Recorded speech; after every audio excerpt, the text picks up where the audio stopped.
Assalamualaikum warahmatullahi wabarakatuh. Alhamdulillahi wa kafa. Wassalatu wassalamu ala sayyidina Muhammadinil Mustafa wa ala alihi wa sahbihi ahli sidki wal wafa.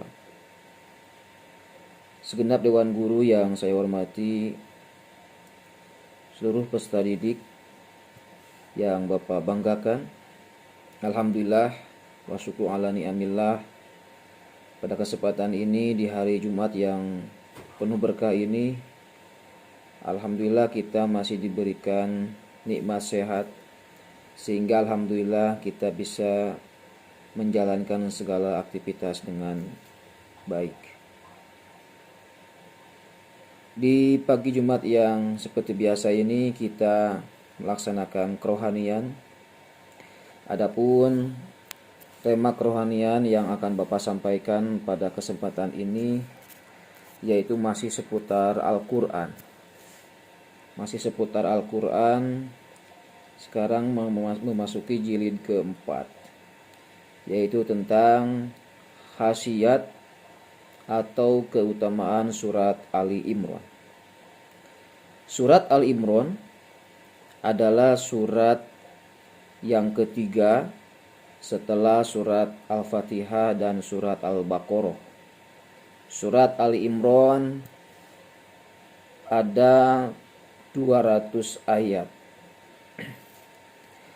Terdapat beberapa asar atau perkataan sahabat Nabi dan kabar riwayat, di antaranya riwayat yang mengatakan bahwa surat Ali Imran dapat mengusir ular dan menjadi harta bagi orang fakir. Surat itu akan ditanyakan oleh orang yang membacanya nanti di akhirat, dan akan dituliskan bagi orang yang membacanya di waktu malam seperti pahala orang yang mengerjakan sholat malam atau sholat tahajud. Diriwayatkan bahwa Ad-Darimi Abu Muhammad pernah menceritakan dalam kitab musnadnya, Abu Ubaid Al-Qaim bin Salam pernah menceritakan kepadaku dari Ubaidillah Al-Ashja'i, dari Mas'ar, dari Jabir, dari Asy'ubi, dari Abdullah. Dia berkata, harta terindah bagi orang miskin adalah surat Ali Imran, maka hendaknya dia membacanya di akhir malam. Diriwayatkan dari Muhammad bin Sa'id, dia berkata, Abdus Salam pernah mengatakan kepadaku dari Al-Jajiri, dari Abi Asyalil, dia berkata, seseorang telah terluka, lalu dia pergi menuju lembah Majannah. Tidak ada seorang pun yang mendatangi lembah itu, kecuali dia pasti akan tergelincir. Sementara di pinggir lembah terdapat dua pendeta. Ketika waktu sore tiba, salah satu di antara dua pendeta itu berkata, sungguh lelaki itu akan celaka. Lalu dia membaca surat Ali Imran seraya memohon keselamatan baginya. Akhirnya lelaki itu pun selamat. Dari Makhul dia berkata, barang siapa membaca surat Ali Imran pada hari Jumat, maka malaikat akan berdoa untuknya hingga waktu malam. Dalam hadis riwayat Muslim diceritakan dari Nawas bin Sam'an Al-Kilabi, dia berkata, aku pernah mendengar Rasulullah Shallallahu Alaihi Wasallam bersabda, yu'ta bil Qur'ani yaumal qiyamati wa ahli alladzina kanu ya'maluna bihi taqdumuhu suratal Baqarati wa Ali Imran. Akan didatangkan Al-Quran pada hari kiamat dan orang-orang yang mengamalkannya, diawali dari surat Al-Baqarah dan Ali Imran. Lalu Rasulullah SAW memberi kedua surat itu 3 perumpamaan yang tidak akan aku lupakan selamanya. Rasulullah SAW bersabda, kedua surat itu seperti dua awan atau dua kabut hitam yang menggumpal. Di antara keduanya terdapat nur atau cahaya, atau keduanya seperti dua kelompok burung yang berbaris. Keduanya akan dimintai keterangan tentang pemilik kedua kelompok itu. Diriwayatkan juga dari Abu Umamah Al-Bahili, dia berkata, aku mendengar Rasulullah Shallallahu Alaihi Wasallam pernah bersabda, Iqra'ul Qur'an fa innahu ya'ti yaumal qiyamati syafi'an li ahli. Iqra'uz Zahrawain Al-Baqarah wa Ali Imran fa innahuma ya'tiyani yaumal qiyamati ka'annahuma ghamamatan aw ka'annahuma ghayayatan aw ka'annahuma firqani min tayrin sawwafatu hajjani an ashabihima. Iqra'u suratal Baqarah fa inna akhdaha barakah wa tarkaha hasratun wa la tastati'uhal batalah. Bacalah Al-Quran, sesungguhnya ia akan datang pada hari kiamat sebagai syafaat bagi orang yang membacanya. Bacalah Zahrawain, yaitu surat Al-Baqarah dan Ali Imran, karena sesungguhnya kedua surat itu akan datang pada hari kiamat seperti dua awan atau seperti dua kabut hitam, atau keduanya seperti dua kelompok burung yang berbaris, yang akan dimintai keterangan tentang pemilik kedua kelompok itu.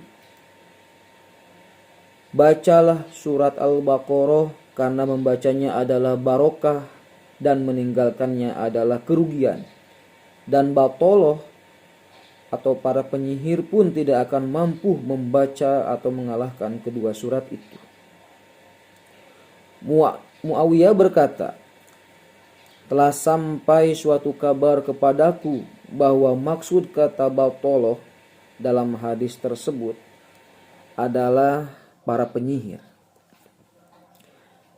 Ada 3 pendapat di kalangan para ulama tentang asal muasal pemberian nama surat Al-Baqarah dan Ali Imran dengan sebutan Zahrawain. Pertama, bahwa kedua surat itu adalah dua cahaya, diambil dari kata zahr atau zahroh, atau karena keduanya akan menuntun pembacanya kepada sesuatu yang dapat menyinarinya dari kedua sinar tadi. Kedua, karena membaca kedua surat itu akan membawa pembacanya menuju cahaya yang sempurna pada hari kiamat. Dan yang ketiga, dinamakan seperti itu karena kedua surat tersebut sama-sama berisi tentang nama Allah yang agung. Sebagaimana yang diceritakan oleh Abu Dawud dan lainnya dari Asma binti Yazid bahwa Nabi Shallallahu Alaihi Wasallam bersabda, nama Allah yang paling agung ada dalam 2 ayat ini, yaitu ayat wa ilahukum ilahu wahid la ilaha illa huwar rahmanur rahim. Dan Tuhanmu adalah Tuhan yang esa, tidak ada Tuhan selain Dia yang maha pemurah lagi maha penyayang. Sedangkan ayat yang berada dalam surat Al-Imran yaitu Allahu la ilaha illa huwal hayyul qayyum. Tidak ada Tuhan selain Dia yang maha hidup lagi maha berdiri sendiri. Hadis ini diceritakan pula oleh Ibnu Majah dalam At-Tafsir kata ghamam. Dalam hadis di atas artinya adalah awan yang berlapis, yaitu awan yang berada di atas kepala, atau disebut juga awan bayangan atau awan pelindung. Artinya bahwa pembaca kedua surat itu akan senantiasa berada dalam perlindungan pahala keduanya. Seperti bunyi peribahasa, seseorang berada di bawah perlindungan temannya. Adapun kata tuhajjani dari hadis yang telah saya sampaikan tadi, artinya Allah Subhanahu wa taala menciptakan satu malaikat yang akan memberikan pahala bagi orang yang membaca kedua surat itu. Sebagaimana penjelasan hadis yang diriwayatkan dari Anas radhiyallahu anhu dari Nabi sallallahu alaihi wasallam bahwa beliau bersabda, barang siapa yang ketika akan tidurnya membaca ayat syahidallahu annahu la ilaha illa huwa, Allah menyatakan bahwa tidak ada Tuhan melainkan Dia yang berhak disembah, yaitu Quran surat Al-Imran ayat 18. Maka Allah menciptakan baginya dari ayat itu 70.000 malaikat yang akan memintakan ampunan baginya hingga akhir kiamat. Kata bainahuma sarkun artinya adalah cahaya, karena ketika seseorang berkata sawadawan, maka terlintaslah suatu pemikiran bahwa kedua keadaan itu gelap. Maka hal tersebut dibantah dengan kata bainahuma sarkun, yang berarti karena keduanya hitam pekat akibat adanya ketebalan awan. Lalu terjadilah kondisi pencahayaan di bawahnya yang diakibatkan oleh panasnya sinar mentari. Wallahu a'lam bishawab. Itulah salah satu khasiat atau keistimewaan dari surat Ali Imran yang tentunya Allah Subhanahu wa taala menurunkan surat-surat dalam Al-Qur'an itu tidak lain di dalamnya terkandung sebuah keistimewaan dari setiap suratnya. Mudah-mudahan kita senantiasa bisa terus-menerus membaca Al-Qur'an dari mulai juz pertama sampai akhir, kemudian mengulangi lagi, khotam dan ulang lagi, karena memang Al-Quran adalah petunjuk hidup bagi kita. Mungkin itu saja yang bisa Bapak sampaikan untuk kesempatan ini. Kurang dan lebihnya mohon maaf. Mari kita tutup dengan membaca doa.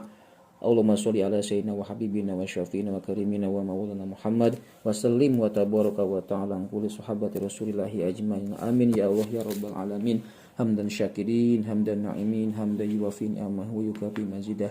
Ya Rabbana lakal hamdu kama yanbaghi li jalalika wa zikal karim wa li 'azimi sultanik. Allahumma sholli ala sayyidina Muhammadin sholatan tuwasi'u biha alainal arzaq wa tuhasinu biha alainal akhlaq wa ala alihi wa sahbihi wasallim. Rabbana zidna ilman nafi'an wa zayyina fahman sholihan birahmatika ya arhamar rahimin. Rabbana atina fid dunya hasanah wa fil akhirati hasanah wa qina adzabannar. Wa sallallahu ala sayyidina Muhammadin wa ala alihi wasallam walhamdulillahi rabbil alamin. Wallahul muwaffiq ila aqwamit thoriq. Wassalamualaikum warahmatullahi wabarakatuh.